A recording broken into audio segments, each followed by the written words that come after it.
Ya, Festival Ekonomi Keuangan Digital Indonesia digelar menjadi salah satu side event di event FMCBG G20 di Bali. Nah, seperti apa sebenarnya yang diharapkan gitu ya dari Bank Sentral atau Bank Indonesia untuk sistem pembayaran yang kita ketahui sedang bergerak menuju digital payment. Saya akan membahasnya bersama dengan Ibu Filia Ningsi Hendarta, Kepala Departemen Kebijakan Sistem Pembayaran Bank Indonesia. Ibu Filia, terima kasih untuk waktunya berbicara soal salah satu, mungkin saya mendengar dari ucapan Pak Peri Warjio, mix policy yang tentunya diharapkan dari Bank Indonesia keluar begitu ya, selain kebijakan makroprudensial, moneter, salah satu juga yang dikeluarkan adalah sistem pembayaran. Ini untuk menangkal berbagai macam tantangan secara global. Nah, kita ketahui bahwa Bank Indonesia juga sudah menyiapkan beberapa policy, termasuk diantaranya adalah berbicara dengan beberapa negara ASEAN, cross border payment dan segala macamnya. Seperti apa sih sebenarnya ekspektasi Ibu terhadap berbagai inisiatif dan juga platform yang dihasilkan di G20 terkait dengan digitalisasi sistem pembayaran dan juga penggunaan mata uang digital? Iya, makasih. Sebetulnya FACD ini 2022 ini adalah FACD yang kedua. Kita sudah ada FACD yang pertama itu 2021. Nah, tetapi karena kita ada G20 presidensi Indonesia, makanya kita tarik ini yang biasanya di bulan Mei kita lakukan di bulan Juli dan sekaligus ini menjadi side event daripada G20. Nah, sebetulnya apa? Kita mengambil tema kali ini adalah advancing digital economic and finance, jadi synergetic and inclusive ecosystem and accelerated recovery. Karena ini sesuai dengan kondisi kita yang baru pulih dari pandemi gitu ya. Nah, sebetulnya tujuan apa? Tujuan FACD ini, sebetulnya tujuan FACD ini adalah ini merupakan ajang kita bersama. Jadi yang ikut ini pesta lah ya, ibaratnya pesta digital untuk ekonomi keuangan digital di Indonesia. Jadi di sini terlibat memang koordinator utamanya adalah Bank Indonesia dengan Kemenko Perekonomian. Tetapi yang mendukung banyak sekali. Jadi ada Asosiasi Sistem Pembayaran Indonesia, Asosiasi Fintech Indonesia, Kadin, Perbanas, jadi semuanya gitu.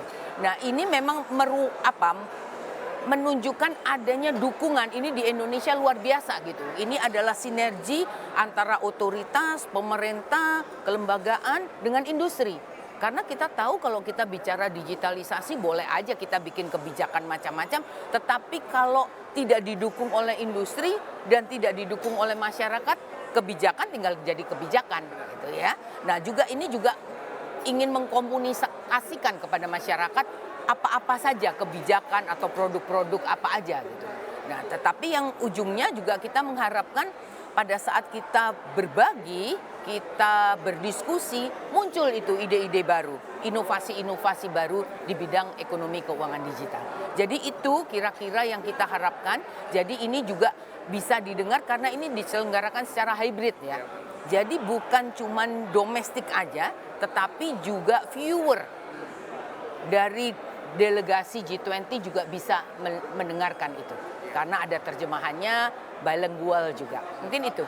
Iya, kalau saya lihat sampai dengan tanggal 15 kemarin ya Bu, ini FACD tentunya sangat banyak memberikan insight terhadap bagaimana sistem pembayaran digital. Sebenarnya ada peluang nggak sih Bu sebenarnya untuk mengintegrasikan sistem keuangan digital di dunia guna untuk tentunya menciptakan efisiensi dalam keuangan digital? Iya. Jadi bermula dari presidensi Saudi Arabia itu muncul karena kita ngelihat yang namanya cross border ya. Kalau kita kirim message, kirim foto itu seketika, ya kan? Tapi kalau kirim uang antar bank itu bisa take time gitu ya.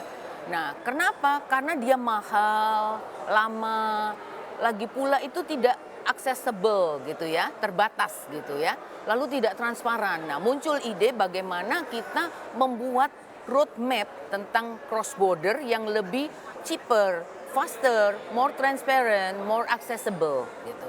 Nah, ini dilanjutkan. Jadi sudah ada roadmapnya oleh CPMI dan FSB, lalu dilanjutkan dengan presidensi Indonesia ini dilanjutkan lagi. Nah, Indonesia melihat bahwa ini bukan hanya sekedar wacana, tetapi harus practical, ada yang practical implementation. Nah, oleh karena itu kita berlima, jadi dimulai, ya ini boleh dikatakan ini first mover ya, dimulai dengan 5 bank sentral ASEAN. yaitu Bank Indonesia, Monetary Authority of Singapore, lalu Bank Negara Malaysia, Bank of Thailand, dan Bangko Philippines. Nah, kita duduk bersama, kita melihat perlu ini action yang praktikal. Jadi dibentuk adanya selain bilateral sudah ada kita ya. Tapi mungkin bisa bersama-sama untuk membentuk Asian Interconnectivity in Payment System. Nah, nanti baru bisa diikutin kalau sudah siap, sesuai dengan kesiapan masing-masing, diikutin dengan 5 ASEAN yang lain. Dan even juga mengundang yang lainnya untuk bergabung, jadi secara global. Nah, nanti itu bisa terwujud gitu. Harapannya memang terwujud, implementasinya lebih baik. Tapi kalau dari kacamata Ibu juga, apa sih sebenarnya tantangan yang mungkin dihadapi, utamanya mungkin Indonesia ketika memang mengimplementasikan berbagai inisiatif dari G20 terkait dengan keuangan digital? Ya. Yang pertama kita harus punya framework yang jelas, ya mau kemana ini, dan kita udah punya itu, kita punya blueprint sistem pembayaran Indonesia. Lalu yang kedua harus ada dukungan dari semua stakeholder, dan kita sudah dapatkan itu di Indonesia, ya dengan pemerintah, dengan kementerian, lembaga, industri, ya even dengan masyarakat. Nah yang ketiga kita harus punya infrastrukturnya, modalnya apa? Kalau kita mau interkoneksi harus punya modalnya, jadi bisa saling terhubung. Contohnya nih, untuk interkoneksi itu kita perlu fast payment. Dulu kita nggak punya fast payment, nah gimana kita mau interkoneksi kalau nggak punya alatnya, iya kan? Kalau diajak malah tersinggung kita ya, gitu. Nah sekarang kita udah punya fast payment. Jadi makanya fast payment itu orang bisa melihatnya, loh kenapa kok perlu fast payment? Itu bukan cuma di Indonesia aja kita perlu ya, untuk memenuhi kebutuhan ini para milenial kan nggak mau lama-lama, maunya Benar, yang cepat, mudah, murah, aman dan handal. Cemumuah berarti. Cemumuah. Betul. Ya. Nah, itu untuk Indonesia. Tetapi kita maju selangkah dua langkah lagi untuk persiapan interconnectivity cross border, karena itu alatnya, gitu.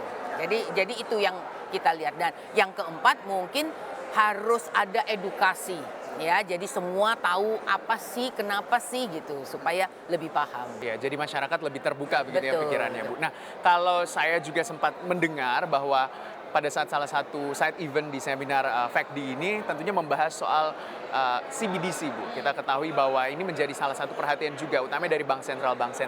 Nah, sebenarnya untuk progres pembahasan CBDC di Indonesia seperti apa, Bu, sejauh ini? Dan mungkin adakah target pengimplementasiannya? Iya, ya kalau bicara CBDC semua orang bicara itu ya, semua bank sentral. Jadi ada istilah ini semua mendadak digital. Betul. Gitu ya, mendadak digital. Nah kalau CBDC ini memang semua sedang menjajaki, ya sudah ada program-program atau prinsip-prinsip gitu ya. Dan ini juga menjadi salah satu agenda prioritas dari G20 Presidensi Indonesia. Nah ini kita harus melihat karena ini bukan hal yang mudah gitu ya kan. Financial literacy-nya harus disiapkan, desainnya harus disiapkan, timeline-nya harus disiapkan, legal basis penting juga. Nah, oleh karena itu kalau bicara di Indonesia kita sedang mempersiapkan white paper. Ya, white paper mudah-mudahan di tahun ini white paper sudah bisa keluar. Setelah white paper mungkin nanti kita akan terbitkan konsultatif paper. Jadi masyarakat, semua stakeholder bisa melihat mau kemana ini dan bisa memberikan masukan. Jadi kita terbuka untuk hal tersebut, ya karena nggak bisa dikerjakan sendiri itu. Betul sekali, mengajak masyarakat Betul. begitu ya, Bu. Jadi melihat bagaimana kebijakan-kebijakan yang dikeluarkan oleh Bank Indonesia untuk semuanya untuk kemajuan bangsa, Betul. semuanya juga untuk kemandirian bangsa dan untuk kebaikan sistem pembayaran yang ada di Indonesia. Terima kasih untuk waktunya di hari ini, Ibu Pilianingsih Hendarta selaku Kepala Departemen Kebijakan Sistem Pembayaran Bank Indonesia. Sehat dan juga sukses selalu, Ibu. Terima kasih. Ya, demikian wawancara saya. CNBC Indonesia Beyond Business.